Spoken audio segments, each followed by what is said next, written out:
मंडळी, सध्या मेथीचा सीझन आहे। मेथी भरपूर प्रमाणात मिळते, तर इथे मी ताजी मेथी निवडून स्वच्छ धुवून घेतली। आता याला बारीक आपल्याला कापून घ्यायचंय।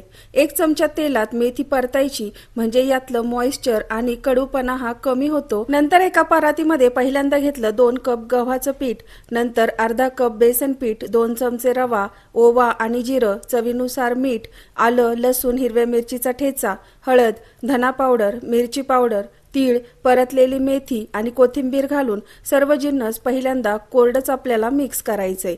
नंतर यात आवश्यकतेनुसार पाणी घालून याचं घट्टसर पुरीसाठीचं पीठ मळून घ्यायचं। पीठ इथे भिजत ठेवायची गरज नाही। यातला एक पिठाचा गोळा घेऊन जाडसर आपल्याला इथे पुरी लाटून घ्यायची आहे। खूप खुसखुशीत अशा या पुऱ्या तयार होतात। गरम तेलामध्ये उलटपलट करत दोन्ही बाजूंनी लालसर पुरी तळून घ्यायची आहे। या पुऱ्या तुम्ही प्रवासात घेऊन जाऊ शकता। 2-3 दिवस अजिबात खराब होत नाही। मसाला पुरीची ही रेसिपी जरूर ट्राय करा आणि चॅनलला सबस्क्राइब करा।